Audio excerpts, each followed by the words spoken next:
No dia de hoje a gente vai dar continuidade à leitura das cartas de Paulo. Hoje a gente inicia a 1 Coríntios. No dia de ontem eu não consegui gravar, então hoje eu vou ler do capítulo 1 até o capítulo 6. O capítulo 1 se inicia dessa forma.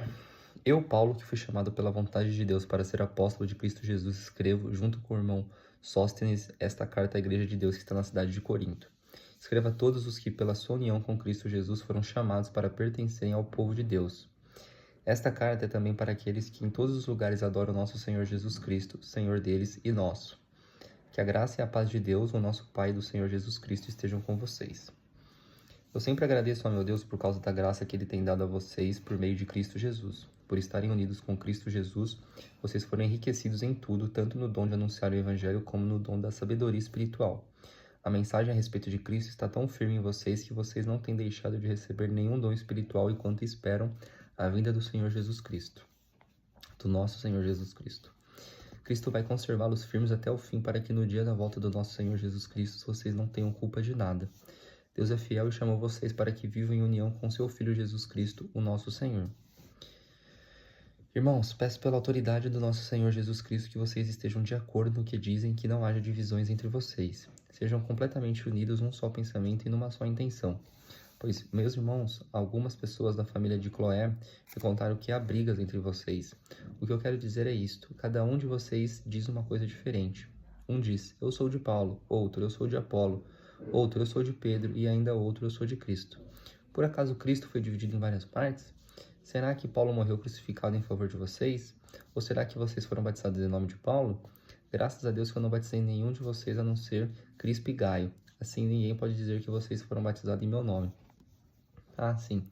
Batizei também Estéfanas e a família dele, mas não lembro de ter batizado mais ninguém. Pois Cristo não me enviou para batizar, mas para anunciar o Evangelho e anunciá-lo sem usar a linguagem da sabedoria humana, para não tirar o poder da morte de Cristo na cruz. De fato, a mensagem da morte de Cristo na cruz é loucura para os que estão se perdendo, mas para nós que estamos sendo salvos é o poder de Deus. Pois as Escrituras Sagradas dizem, destruirei a sabedoria dos sábios e acabarei com o conhecimento dos instruídos. Então, o que poderão dizer os sábios e os instruídos? O que vão dizer os grandes oradores deste mundo? Deus tem mostrado que a sabedoria deste mundo é loucura, pois Deus, na sua sabedoria, não deixou que os seres humanos o conhecessem por meio da sabedoria deles. Pelo contrário, resolveu salvar aqueles que creem e fez isso por meio da mensagem que anunciamos, a qual é chamada de louca. Os judeus pedem milagres como prova, os não-judeus procuram a sabedoria. Mas nós anunciamos o Cristo crucificado, uma mensagem que para os judeus é ofensa e para os não-judeus é loucura. Mas para aqueles que Deus tem chamado, tanto judeus como não-judeus, Cristo é o poder de Deus e a sabedoria de Deus. Pois aquilo que parece ser a loucura de Deus é mais sábio do que a sabedoria humana, e aquilo que parece ser a fraqueza de Deus é mais forte do que a força humana. Agora, meus irmãos, lembrem do que vocês eram quando Deus os chamou. Do ponto de vista humano, poucos de vocês eram sábios ou poderosos ou de famílias importantes. Para envergonhar os sábios, Deus escolheu aquilo que o mundo acha que é loucura, e para envergonhar os poderosos, Ele escolheu o que o mundo acha fraco. Para destruir o que o mundo pensa que é importante, Deus escolheu aquilo que o mundo despreza, acha humilde e diz que não tem valor. Isso quer dizer que ninguém pode ficar orgulhoso, pois sabe que está sendo visto por Deus. Porém, Deus uniu vocês com Cristo Jesus e fez com que Cristo seja a nossa sabedoria. E é por meio de Cristo que somos aceitos por Deus. Nos tornamos o povo de Deus e somos salvos. Portanto, como as Escrituras Sagradas dizem, quem quiser se orgulhar, que se orgulhe daquilo que o Senhor faz. 2. Meus irmãos, quando fui anunciar a vocês a verdade secreta de Deus, não usei muitas palavras nem grande sabedoria, porque quando estive com vocês, resolvi esquecer tudo a não ser Jesus Cristo, e principalmente a sua morte na cruz. Quando visitei vocês, eu estava fraco e tremia de medo. O meu ensinamento e a minha mensagem não foram dados com a linguagem da sabedoria humana, mas com provas firmes do poder do Espírito de Deus. Portanto, a fé que vocês têm não se baseia na sabedoria humana, mas no poder de Deus. Porém, para os que são espiritualmente maduros, anunciamos uma mensagem de sabedoria. Mas não é uma sabedoria deste mundo, nem a dos poderes que o governam e que estão perdendo o seu poder. A sabedoria que anunciamos é a sabedoria secreta de Deus, escondida dos seres humanos, a sabedoria que o próprio Deus, antes mesmo da criação do mundo, já havia escolhido para a nossa glória. Nenhum dos poderes que agora governam o mundo conheceu essa sabedoria, pois se a tivesse conhecido, não teriam crucificado o glorioso Senhor. Porém, como dizem as Escrituras Sagradas, O que ninguém nunca viu nem ouviu, e o que jamais alguém pensou que podia acontecer, foi isso que Deus preparou para aqueles que os amam, para aqueles que o amam. Mas foi a nós que Deus, por meio do Espírito, revelou o seu segredo. O Espírito Santo examina tudo, até mesmo os planos mais profundos e escondidos de Deus. Quando o ser humano, somente o Espírito que está nele é que conhece tudo a respeito dele. E quanto a Deus, somente o seu próprio Espírito conhece tudo a respeito dele. Não foi o Espírito deste mundo que nós recebemos, mas o Espírito mandado por Deus para que possamos entender tudo o que Deus nos tem dado. Portanto, quando falamos, nós usamos palavras ensinadas pelo Espírito de Deus e não palavras ensinadas pela sabedoria humana. Assim, explicamos as verdades espirituais aos que são espirituais, mas quem não tem o Espírito de Deus não pode receber os dons que vêm do Espírito e, de fato, nem mesmo pode entendê-los. Essas verdades são loucura para essa pessoa porque o sentido dela só pode ser entendido do modo espiritual. A pessoa que tem o Espírito Santo pode julgar o valor de todas as coisas, porém ela mesma não pode ser julgada por ninguém. Como dizem as Escrituras Sagradas, quem pode conhecer a mente do Senhor? Quem é capaz de lhe dar conselhos? Mas nós pensamos como Cristo pensa. Capítulo 3. Na verdade, irmãos, eu não pude falar com vocês como costumo fazer com as pessoas que têm o Espírito de Deus. Tive de falar com vocês como se vocês fossem pessoas do mundo, como se fossem crianças na fé cristã. Tive de alimentá-los com leite e não com comida forte, pois vocês não estavam prontos para isso. E ainda não estão prontos porque vivem como se fossem pessoas deste mundo. Quando existem ciumeiras e brigas entre vocês, será que isso não prova que vocês são pessoas deste mundo e fazem o que todos fazem? Quando alguém diz, eu sou de Paulo, e o outro, eu sou de Apolo, será que assim não estão agindo como pessoas deste mundo? Afinal de contas, quem é Apolo e quem é Paulo? Somos somente servidores de Deus, e foi por meio de nós que vocês creram no Senhor. Cada um de nós faz o trabalho que o Senhor lhe deu para fazer. Eu plantei e Apolo regou a planta, mas foi Deus quem a fez crescer. De modo que não importa nem o que planta, nem o que rega, mas sim Deus que dá o crescimento. Pois não existe diferença entre a pessoa que planta e a pessoa que rega. Deus dará a recompensa de acordo com o trabalho de cada um tiver feito. Porque nós somos companheiros de trabalho no serviço de Deus, e vocês são o terreno no qual Deus faz o seu trabalho. Vocês são também o edifício de Deus. Usando o dom que Deus me deu, eu faço o trabalho de um construtor competente. Põe um alicerce e o outro constrói em cima dele. Porém, cada um deve construir com cuidado, porque Deus já pôs Jesus Cristo como único alicerce, e nenhum outro alicerce pode ser colocado. Alguns usam ouro, a prata ou pedras preciosas para construir em cima do alicerce, e ainda outros usam madeira ou capim ou palha. O dia de Cristo vai mostrar claramente a qualidade do trabalho de cada um, pois o fogo daquele dia mostrará o trabalho de cada pessoa. O fogo vai mostrar e provar a verdadeira qualidade do trabalho. Se aquilo que alguém construir em cima do alicerce resistir ao fogo, então o construtor receberá a recompensa.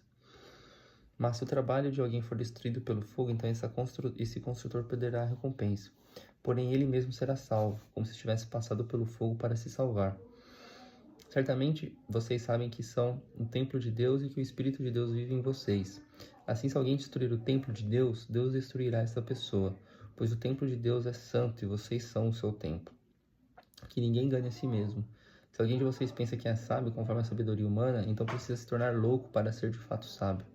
Pois aquilo que este mundo acha que é sabedoria, Deus acha que é loucura. Como dizem as Escrituras Sagradas, Deus pega os sábios nas suas espertezas. E também, o Senhor sabe que os pensamentos dos sábios não valem nada. Ninguém deve se orgulhar daquilo que as pessoas podem fazer, pois tudo é de vocês, isto é, Paulo, Apolo, Pedro, este mundo, a vida e a morte, o presente e o futuro. Tudo isso pertence a vocês, e vocês pertencem a Cristo, e Cristo pertence a Deus. 4. Vocês nos devem tratar como servidores de Cristo, que forem encarregados de administrar a realização dos planos secretos de Deus. O que se exige de quem tem essa responsabilidade é que seja fiel ao seu Senhor. Mas para mim não tem a menor importância ser julgado por vocês ou por um tribunal humano. Eu não julgo nem a mim mesmo. A minha consciência está limpa, mas isso não prova que sou de fato inocente. Quem me julga é o Senhor. Portanto, não julguem ninguém antes da hora. Esperem o julgamento final quando o Senhor vier. Ele trará para a luz os segredos escondidos no escuro e mostrará as intenções que estão no coração das pessoas. Então cada um receberá de Deus os elogios que merece. Meus irmãos, é para instruir vocês que eu tenho aplicado essas lições a mim mesmo e a Apolo. Usei nós dois como um exemplo para que vocês aprendam o que quer dizer o ditado: Obedeçam ao que está escrito. Ninguém deve se orgulhar de uma pessoa e desprezar outra. Quem é que faz você superior aos outros? Por acaso não foi Deus quem lhe deu tudo o que você tem? Então por que é que você fica todo orgulhoso como se o que você tem não fosse dado por Deus? Pelo que parece, vocês já têm tudo o que precisam, já são ricos, vocês já se tornaram reis, e nós não. O que bom se vocês fossem reis de verdade para que nós pudéssemos reinar junto com vocês. Porque me parece que Deus pôs a nós, os apóstolos, no último lugar. Somos como as pessoas condenadas a morrer em público, como espetáculo para o mundo inteiro, tanto para os anjos como para os seres humanos. Por causa de Cristo, nós somos loucos, mas vocês são sábios por estarem unidos com Ele. Nós somos fracos e vocês são fortes. Vocês são respeitados e nós somos desprezados. Até agora temos passado fome e sede. Temos nos vestido com trapos, temos recebido bofetadas e não temos lugar certo para morar. Temos nos cansado de trabalhar para nos sustentar. Quando somos amaldiçoados, nós abençoamos. Quando somos perseguidos, aguentamos com paciência. Quando somos insultados, respondemos com palavras delicadas. Somos considerados como lixo e até agora somos tratados como a imundície deste mundo. Não estou escrevendo essas coisas para envergonhar vocês, mas para ensiná-los como se vocês fossem meus próprios filhos queridos. Mesmo que vocês tivessem milhares de mestres na fé cristã, não poderiam ter mais de um pai. Pois quando levei a vocês o Evangelho, eu me tornei o pai de vocês na vida, que vivem em união com Cristo Jesus. Portanto, eu peço que os sigam o meu exemplo. Por isso estou enviando para vocês Timóteo, que é meu querido e fiel filho no Senhor. Ele vai ajudá-los a lembrarem do caminho que sigam na nova vida que tenho em união com Cristo Jesus. Caminhos esses que ensinam em todas as igrejas. Alguns de vocês ficaram orgulhosos, certos de que eu não iria visitá-los. Porém, se o Senhor quiser, eu vou visitá-los logo. Então, vou saber o que esses orgulhosos são capazes de fazer e não somente o que eles são capazes de dizer. Pois o reino de Deus não é coisa de palavras, mas de poder. O que é que vocês preferem? Que eu vá até vocês com um chicote ou com um coração cheio de amor e bondade?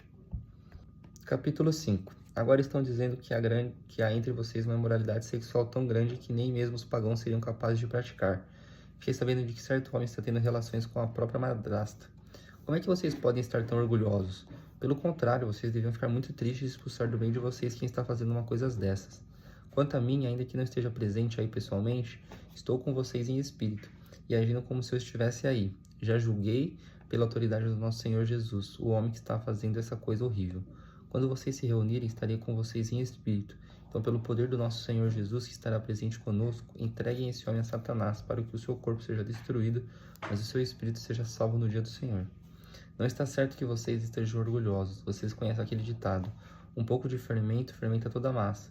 Joguem fora o velho fermento do pecado para ficarem completamente puros. Aí vocês serão como a massa nova e sem fermento, como vocês de fato já são. Porque a nossa festa da Páscoa está pronta, agora que Cristo, o nosso Cordeiro da Páscoa, já foi oferecido em sacrifício. Então vamos comemorar a nossa Páscoa, não com o pão que leva fermento, o fermento velho do pecado e da moralidade, mas com o pão sem fermento, o pão da pureza e da verdade. Na outra carta que escrevi a vocês, eu recomendei que vocês não tivessem nada a ver com gente imoral. Eu não quis dizer que neste mundo vocês devem ficar separados dos pagãos que são imorais, avarentos, ladrões ou que adoram ídolos. Pois para evitar essas pessoas, vocês teriam de sair deste mundo. O que eu digo é que vocês não devem ter nada a ver com ninguém que se diz de irmão na fé, mas é imoral, ou avarento, ou adora ídolos, ou é bêbado, ou difamador, ou ladrão. Com gente assim, vocês não devem nem comer uma refeição. Afinal de contas, eu não tenho o direito de julgar os que não são cristãos. Deus os julgará. Mas será que vocês não devem julgar os seus irmãos na fé? Como dizem as Escrituras Sagradas: expulsem do meio de vocês este homem imoral. Capítulo 6. Quando alguém de vocês tem uma queixa contra o irmão na fé, como se atreve a pedir justiça a juízes pagãos em vez de pedir ao povo de Deus que resolva o caso? Será que vocês não sabem que o povo de Deus julgará o mundo? Então, se vocês vão julgar o mundo, será que não são capazes de julgar essas coisas pequenas? Por acaso vocês não sabem que nós julgaremos até mesmo os anjos? Muito mais, então devemos julgar as coisas desta vida. Portanto, se surgir alguma questão dessas, será que vocês vão procurar pessoas que são desprezadas na igreja para julgarem esses casos? Que vergonha! Será que entre vocês não existe alguém com bastante sabedoria para resolver uma questão entre irmãos?